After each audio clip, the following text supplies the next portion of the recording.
Salam geografi, salam semangat. Untuk pertemuan kali ini kita di mata kuliah kartografi dasar yaitu akan mempelajari tentang proyeksi peta. Proyeksi peta adalah cara untuk menggambarkan seluruh atau sebagian permukaan bumi pada sebuah bidang datar untuk menggambarkan dari 3 dimensi ke 2 dimensi. Benda itu harus diproyeksikan ke 2 dimensi dan diproyeksikan ke bidang yang datar.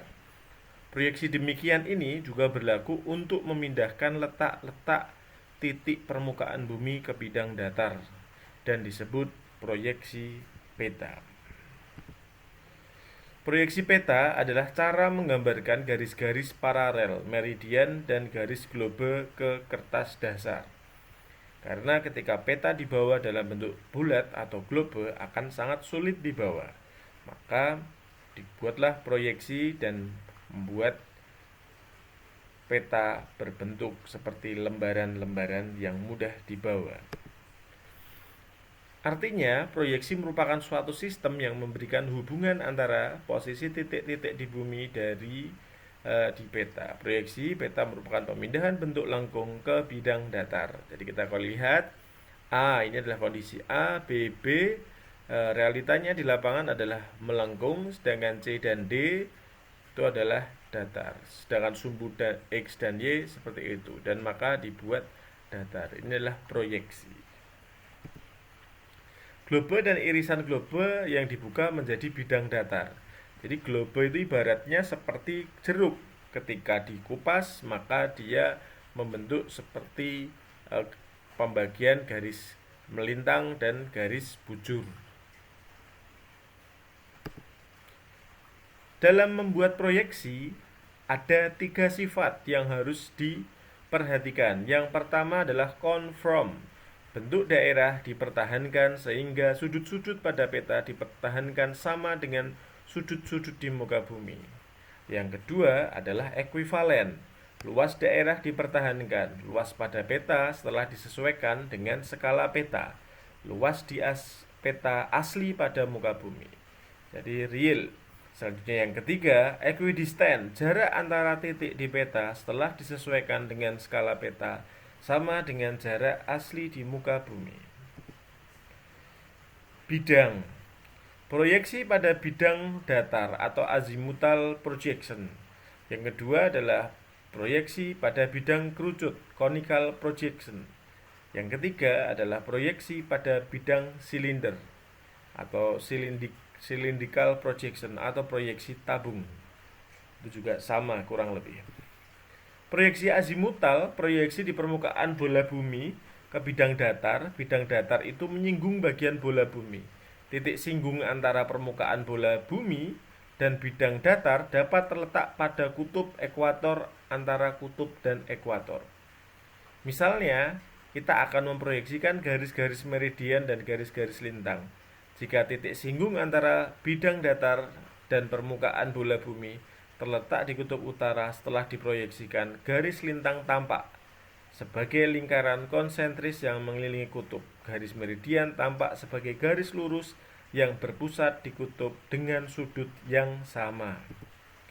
Proyeksi azimutal dibedakan menurut 3 macam garis karakteristiknya, yaitu proyeksi normal, yaitu ada di tengah atau di kutub. Proyeksi azimutal transversal itu ada di daerah khatulistiwa atau tegak lurus ekuator. Sedangkan yang terakhir adalah proyeksi azimutal oblik. Bidang proyeksi menyinggung salah satu tempat antara kutub dan ekuator. Disajikan pada gambar di bawah ini. Proyeksi azimutal ini adalah proyeksi azimutal gnomonic. Titik bumi diproyeksi yang terletak pada pusat bola bumi. Oleh karena itu, proyeksi ini disebut dengan proyeksi sentral. Nanti akan ada gambarnya di slide selanjutnya. Setelah diproyeksikan, lingkaran paralel mengalami pembesaran ke arah luar. Dari suatu area pada lintang 45 derajat mengalami pembesaran 3 kali. Proyeksi azimutal stereografik.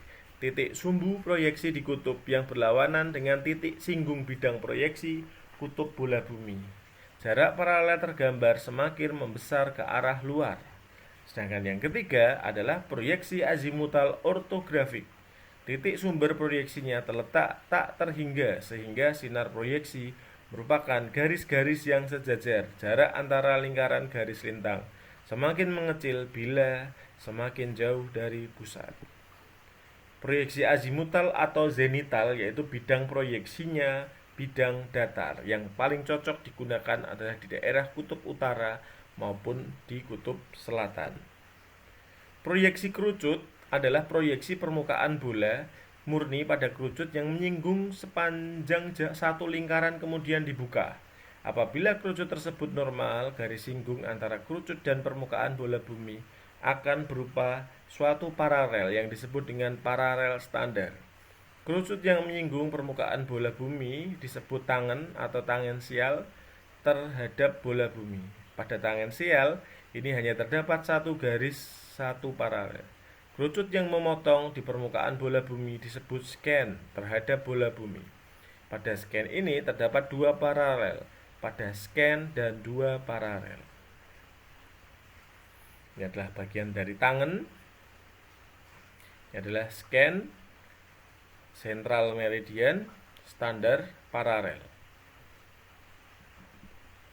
Proyeksi ini paling cocok digunakan untuk daerah subtropis atau lintang sedang. Proyeksi kerucut, bidang proyeksinya adalah berbentuk seperti kerucut. Selanjutnya yang ketiga adalah proyeksi silinder, adalah sebuah proyeksi permukaan bola bumi dan bidang proyeksinya adalah silinder. Jika pada proyeksi ini bidang silinder menyinggung khatulistiwa, semua garis paralel merupakan garis horizontal, yang semua garis meridian merupakan garis lurus vertikal. Ini adalah proyeksi silinder, bidang proyeksinya bidang silinder. Ketika buka, dia akan seperti keras yang berbentuk landscape. Kedudukan proyeksi yang pertama adalah normal, sumbu simetri bidang proyeksinya berimpit dengan sumbu bola. Yang kedua adalah transversal, sumbu simetri bidang proyeksinya terhadap sumbu bola bumi. Yang ketiga adalah oblik, sumbu simetri bidang proyeksi miring terhadap sumbu bola bumi.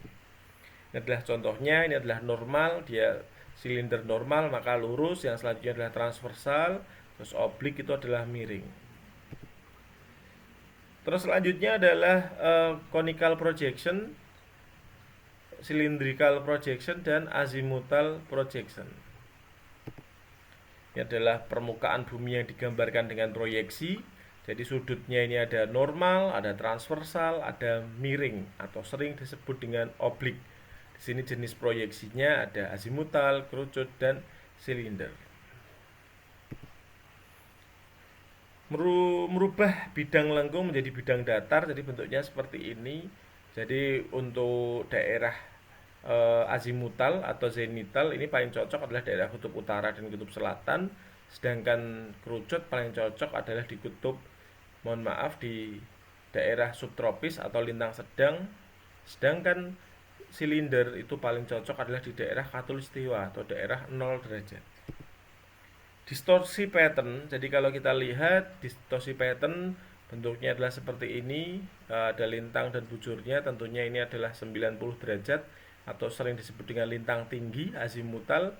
Silindrikal dia lintang sedang, lintang 0 derajat ya, lintang sangat rendah. Yang sedang adalah konikal. Yang kutub utara, kutub selatan, daerah Jepang, daerah Inggris. Daerah-daerah yang khatulistiwa itu adalah silindrikal, sedangkan konikal adalah ada Inggris, ada Jepang, negara-negara maju itu termasuk konikal. Selanjutnya adalah proyeksi menurut letak sinarnya. Tadi sudah dijelaskan ada gnomonik, stereografis, dan ortografis. Jadi proyeksi silinder gnomonik adalah proyeksi titik pusat seolah berada di pusat lingkaran. Jadi kalau kita lihat ini adalah seperti sinar ya, disimbolkan oleh lampu kecil. Ini adalah sudut sinarnya. Letak sinar berasal dari dalam bumi, hasil proyeksi akan menghasilkan bentuk lingkaran paralel.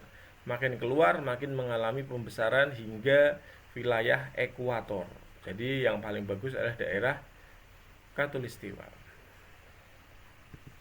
Selanjutnya proyeksi silinder stereografik. Proyeksi ini seolah-olah letak sinar ada di sumber arah berasal dari salah satu ujung bola bumi, yaitu di arah kutub, menghasilkan jarak antar lingkaran paralel semakin membesar ke arah luar. Jadi dari belakang, ini ada sinarnya, proyeksi silinder stereografik. Selanjutnya adalah proyeksi silinder ortografik. Pada proyeksi ini seolah-olah letak sinar atau sumber sinar matahari berasal dari titik jauh, tak terhingga. Akibatnya sinar proyeksi sejajar dengan sumbu bumi. Jenis proyeksi ini akan menghasilkan jarak antara lingkaran yang makin mengecil apabila semakin jauh dari pusat. Jadi ini adalah sumber sinarnya. Sinarnya dari luar. Ini adalah tadi bangun terbentuk bola bumi, jaring-jaring, sistem proyeksi peta. Kutub utara, kutub selatan, yang di tengah kerucut ada lintang sedang, Inggris, Prancis, dan negara-negara maju rata-rata konikal atau kerucut, sedangkan yang terakhir adalah silinder atau tabung. Proyeksi azimutal dibedakan menjadi beberapa macam tergantung pada letak sinarnya, sama halnya seperti silinder tadi ya. Yang pertama adalah gnomonik, dia ada di tengah dari sinarnya, maka dia akan digambarkan dari sini sudut sinarnya. Sedangkan stereografik itu dari sudut sinar yang paling luar, sedangkan ortografik dia tak terhingga dari daerah luar 1, 2, 3, 4, 5, 6. Stereografik di ujung, paling ujung. Di lintang dan bujur kita lihat bahwa lingkaran 360 derajat, titik-titik Greenwich Meridian adalah 0 derajat. Ini adalah dibuat oleh manusia guna untuk menentukan lokasi wilayah lintang dan bujur suatu tempat, supaya orang tidak tersesat dan mengetahui kondisi letak lintangnya. Kalian sering menggunakan di Global Positioning System GPS ataupun di Google Earth. Inilah contohnya Geographic and Project Coordinate. Di situ ada lintang dan bujur. Fungsi dari bujur adalah untuk membagi waktu yang ada di dunia. 0 derajat tadi ada di Greenwich. Sedangkan lintang ini adalah X. Fungsinya adalah untuk membagi iklim yang ada di dunia. Selanjutnya spheric presentation atau mendekati bentuk bumi, model of the earth. Ini adalah ellipsoid surface, geography coordinate system. Kita lihat ada datum, North American datum menggunakan the Clark Spheroid. Titik referensi terletak di Meadows Ranch, Kansas, berdasarkan informasi survei lapangan tahun 1800. North American datum 1983 NA83. Dan yang terakhir adalah WGS 1984, datum yang saat ini dikembangkan framework-nya untuk pengukuran di seluruh tempat. Pusat bumi, pendekatan geosentris digunakan oleh semua satelit yang ada di GPS. Selanjutnya adalah Geographic Coordinate System atau sering disebut Universal Coordinate System. Ada di sini unit ukuran latitude, longitude tidak seragam. 1 derajat longitude di ekuator mewakili 111 km. 1 derajat longitude atau 60 derajat latitude adalah 55,8 km. Ini adalah Clark 1866 Spheroid. Projection Coordinate System, proyeksi peta merupakan transformasi sistematik lokasi di bumi, latitude, longitude, lintang dan bujur. Dasar dari transformasi adalah Geographic Coordinate System. Referensi datum, proyeksi peta dirancang untuk tujuan tertentu. Selanjutnya adalah UTM atau Universal Time Mercator. Developed by military, grid system are divided into 60 zone, grid for small area. Minimal map distortion, distortion greater of the edge of the zone. Jadi kalau kita lihat UTM adalah zone area with 6 degree wide. Jadi dibagi menjadi 60 zona, di cover di seluruh dunia yaitu 6 derajat. Untuk lebih kecil lagi supaya bisa mengetahui kondisi yang ada di permukaan bumi. Kalau Mercator projection, jadi ini kita menghubungkan antara kutub utara dan kutub selatan, sedangkan transfer Mercator projection itu membelah khatulistiwa. Ini adalah UTM, Universal Time Mercator. Kita lihat ada zona 1, ada 108 ditambah 6, 102. Tadi zona di UTM diingat-ingat itu adalah selisihnya 6 derajat. Kalau lintang bujur 15, 30, 45 dan seterusnya. Itu adalah perbedaannya. Kalau kita lihat sketsa UTM titik 0 semu utara, ini daerah utara atau di bujur ya, menghubungkan antara utara dan selatan, sedangkan ini menghubungkan timur dan barat. Terus ada zona UTM. Ini adalah Universal Transfer Mercator Grid di dunia. Jadi kalau di Indonesia, kalau ditanyakan berapakah UTM-nya, maka di posisi ini, di posisi 47. Kita lihat ya, antara 46 dan 47, dan di bagian timurnya 54 sampai 55.